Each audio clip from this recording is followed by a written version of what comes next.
नमस्कार मित्रांनो, मी विनोद Nikam hello sir या यूट्यूब चॅनलवरती आपलं स्वागत करत आहे।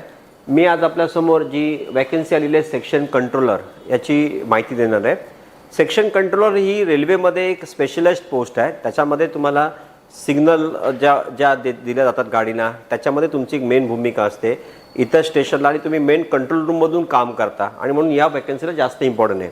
आता ही वॅकन्सी जी आलेली आहे या वॅकन्सीमध्ये तुम्ही जर बघितलं त्याच्यामध्ये 119 जागा आलेल्या आहेत आणि या ज्या वॅकन्सीच्या जागा ज्या आहेत त्या 119 आहेत आणि याचा जी लेवल ऑफ पे स्केल आहे म्हणजे ती 30/400 म्हणजे तुम्ही बघा 6 पे स्केल प्रमाणे आहे आणि जेव्हा हे पे scale level of pay scale जेव्हा वाढेल तर तुमचं ग्रेड प्रमाणे ह्याचा पे स्केल सुद्धा तुम्हाला वाढणार। आता या वॅकन्सीजमध्ये तुम्ही बघा की ही वॅकन्सी 119 जागा टोटल वॅकन्सीज आणि याची लेवल 6 आहे आणि मग तुम्ही बघा की मेडिकल स्टँडर्ड A2 आहे। म्हणजे हे तुम्ही जेव्हा हे कराल ज्या वेळेला तुम्हाला तुमचा स्पॅक्सचा नंबर असेल तर त्या स्टँडर्डप्रमाणे बघितलं जाईल। एज लिमिट 20 ते 33 वर्ष आहे आणि 119 जागासाठी वॅकन्सी आहे। यामध्ये ऑनलाईन ॲप्लिकेशनसाठी बघा की त्यांनी पिरियड दिलेला आहे की 27 जूनला ही नोटीस झाली होती म्हणजे नोटीस पिरियड होती। नंतर ही वॅकन्सी ऑनलाईन ॲप्लिकेशन आली 15 जुलैला आणि 14 ऑगस्ट जे आहे ओके याची ॲप्लिकेशन ही क्लोज होणार लिंक। मग तुमच्याकडे अजून बराचसा 21 दिवस आहेत तुम्ही अर्ज करू शकता। त्याचबरोबर याच्यामध्ये तुम्ही इम्पॉर्टंट डेट्स आफ्टर सबमिशन तुम्ही बघा की 16 ऑगस्ट याची last date of fee payment आहे। त्यानंतर 17 ते 26 ऑगस्टमध्ये मॉडिफिकेशन विंडो आहे त्याच्यामध्ये 250 रुपये पर करेक्शन तुम्ही भरू शकता। म्हणजे ही जी आहे 17 ते 26 ऑगस्टमध्ये तुम्ही मॉडिफिकेशन पाहिजे करू शकता आणि 27 ते 31 ऑगस्टमध्ये तुम्हाला याच्यामध्ये डिटेल्स फर्निश केले जातील आणि त्यावेळेला तुम्हाला सगळी माहिती मिळेल। त्यानंतर qualification graduate from any university म्हणजे कुठल्याही शाखेचा पदवीधर। नंतर तुम्ही बघा क्वालिफिकेशन जी आहे त्याच्यामध्ये तुम्ही जर बघा की मस्ट बी कंप्लीट ऑन 14/8 पर्यंत तुमचं क्वालिफिकेशन कंप्लीट पाहिजे आणि awaiting final results are not eligible to apply. मग हे खूप महत्त्वाचं आहे की ज्यांच्या रिझल्ट्स अवेटिंग आहेत ते याच्यामध्ये अप्लाय करू शकत नाही। दुसरा महत्त्वाचा टप्पा म्हणजे he should be citizen of India हे तर आहेच। त्यानंतर एज लिमिटमध्ये 20 ते 33 वर्ष ॲज ऑन 1/7/2026 म्हणजे याच्या अगोदर तुमचे 33 वर्ष म्हणजे 20 ते 33 वर्षाचा वय तुमचा म्हणजे 33 वर्षापेक्षा जास्त नाही पाहिजे तुम्हाला। हे डेडलाईन दिलेलं 1/7/2026 तर तुम्ही अर्ज भरताना तुम्हाला सगळं समजेलच। OBCसाठी 3 वर्ष, SC ST साठी 5 वर्ष आणि हे जे गव्हर्नमेंट गाईडलाईन्सप्रमाणे एज लिमिट दिलेलं आहे हे तुम्ही जस्ट रिलॅक्सेशन जे आहे तुम्ही चेक करा तुम्ही कुठल्या कॅटेगरीमध्ये मोडता। त्यानंतर ह्याच्यामध्ये डिस्ट्रीब्युशन बघा कसं आहे।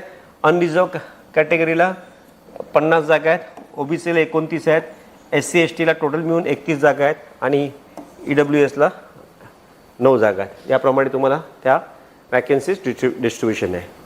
वॅकन्सी जरी तुम्हाला वाटत असेल की जास्त नाहीत पण तुम्ही ह्या परीक्षेची जेव्हा तयारी करता तेव्हा तुमच्या डोक्यामध्ये हे सगळं आलं पाहिजे की जेव्हा आपण याची परीक्षेची तयारी करतो कळत न कळत आपल्या इतर परीक्षांचा अभ्यास होत असतं आणि त्यातून जर समजा इथे जर तुमचं झालं तर कंट्रोलर म्हणून तुम्ही चांगल्या पद्धतीने चांगल्या मोठ्या पोस्टला इकडे काम करू शकता। त्याच्यामध्ये तुम्ही जर बघाल तर मुंबईमध्ये 6 जागा उपलब्ध आहेत, बाकी राज्यामध्ये डिस्ट्रीब्युशन आहे। तुम्ही मुंबई हा सेंटर घेऊन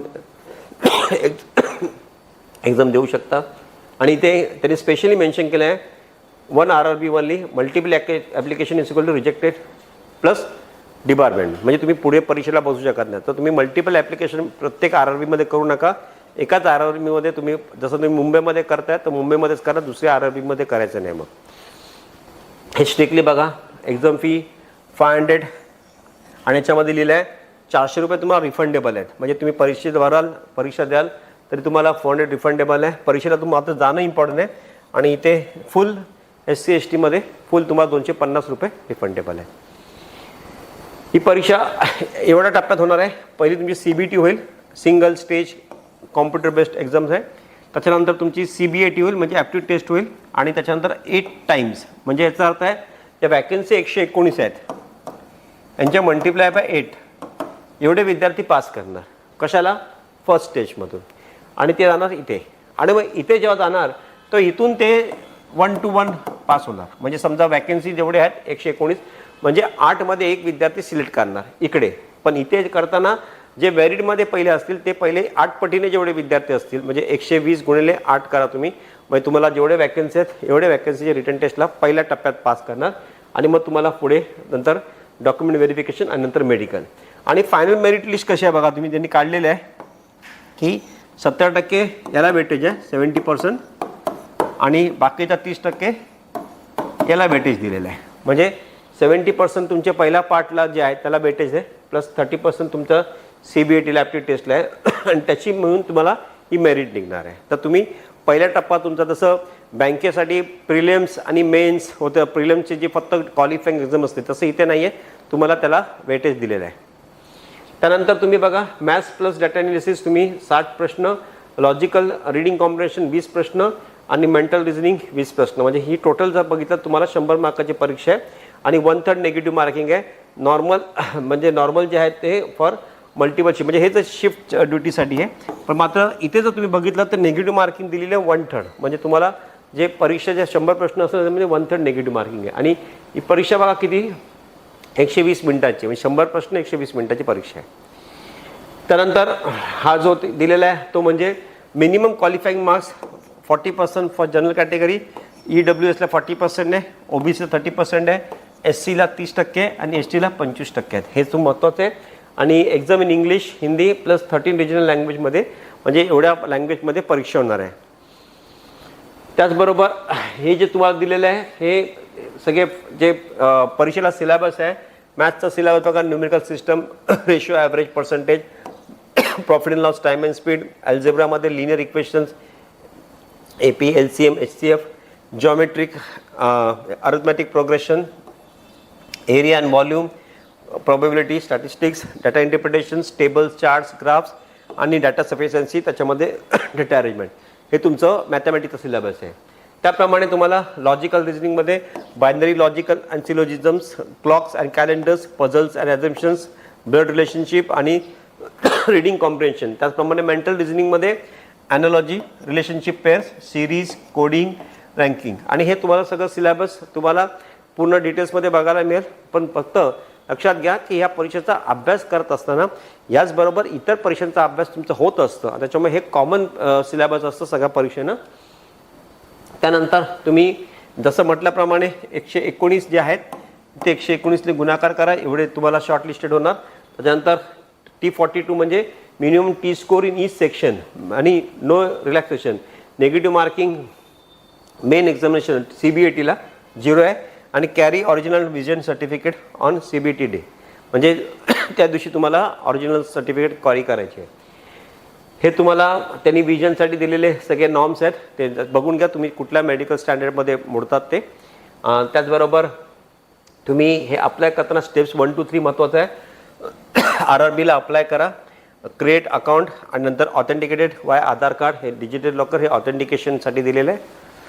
त्याचनंतर तुम्ही याचे हाऊ टू अप्लायमध्ये स्टेप 4 to 6 मध्ये live photo in portal, signature black इंकमध्ये आणि choose RRB plus zones plus language, तुम्हाला कुठलं पाहिजे ते तुम्ही चेक करू शकता. हे महत्त्वाचं दिलेलं आहे तुम्हाला. Don't miss 1 candidate 1 RRB 1 application. Free sleeper class travel pass for SC ST. नंतर मोबाईल आणि ईमेल कॅनॉट बी चेंज्ड, हे एकदा केल्यानंतर तुम्ही चेंज करू शकत नाही अर्ज भरल्यानंतर. आणि याच्यानंतर तुम्ही 119 वॅकन्सीज लेवल 6ला दिलेलं आहे. अप्लाय बिफोर 14 ऑगस्ट आणि all the best for your railway career. म्हणजे इम्पॉर्टंट आहे की जेव्हा तुम्ही ह्या परीक्षेचा फॉर्म भरता त्यावेळेला तुम्ही सगळ्यात महत्त्वाचं आहे की या परीक्षेच्या माध्यमातून जेव्हा तुमचं सिलेक्शन होतं तेव्हा तुम्ही RRBचे जे बाकीच्या परीक्षा आहेत क्लेरिकल ऑफिसर्स त्यांचा अभ्यासक्रमसुद्धा सेम असतं आणि वर्षभरात हे यांचा कॅलेंडर येत असतं, त्याच्यामुळे तुम्ही कॅलेंडरमध्ये वॅकन्सी असतात तर तुम्ही प्रिपरेशन आत्तापासून करा आणि ह्या चॅनलला सबस्क्राईब करा. येणाऱ्या काळामध्ये नवीन काय आली इन्फॉर्मेशन तुम्हाला लगेच तुमच्यापर्यंत पोहोचेल. Thank you very much.